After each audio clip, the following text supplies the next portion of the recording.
We're in Thermopolis, Wyoming at the home of W. Michael Gear and Kathleen O'Neill Gear, authors of the best-selling First North American series. Hi, I'm Michael Gear. And I'm Kathleen O'Neill Gear. Welcome to our home.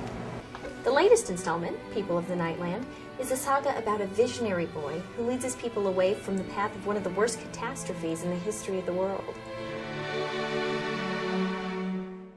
Who are the people of the Nightland?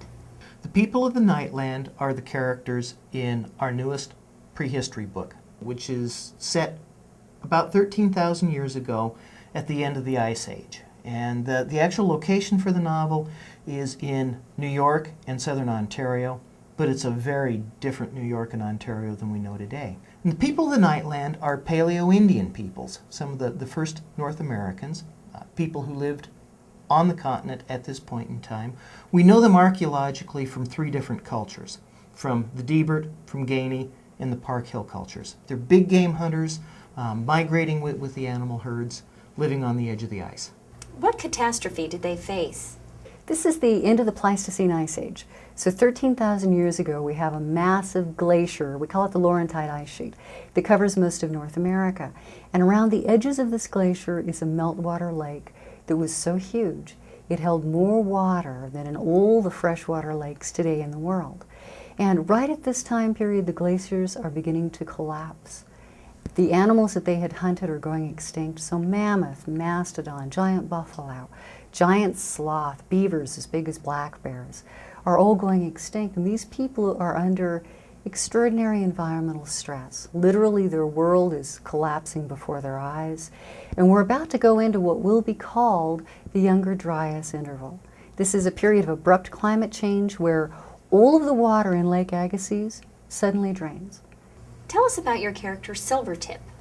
Silvertip is a young boy. He is inheriting the wolf bundle, which is a concentration of spirit power. You know, think of it as being alive. And at the same time, Raven Hunter is coming back to reclaim his world.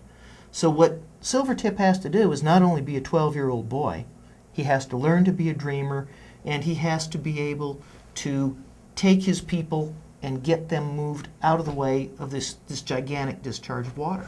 Why is prehistoric fiction significant? Because in America we live on top of 15 to 20,000 years of prehistory and know almost nothing about it.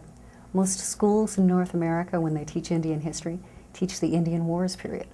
So they talk about the interaction between the native peoples and the European invaders who came here. And what Mike and I try to do in our prehistoric fiction is to tell people that the cultures that lived in North America were equally as magnificent as anything you will find anywhere else in the world. What is the People series and why is it unique? No one else has ever written about the entire continuum of North American prehistory. And when Mike and I first started writing about this, what we really wanted to do was to show the development of cultures over the 15 to 20,000 years that people have been in North America. What message do you want to send to your readers? One of the reasons we write these books is that we hope people will make that leap to understand that prehistoric peoples were not grunting savages. They were human beings just like you and I who loved and cried and died. People of the Nightland is a gripping tale of warring clans and of one boy's quest to save his people from the melting ice giants.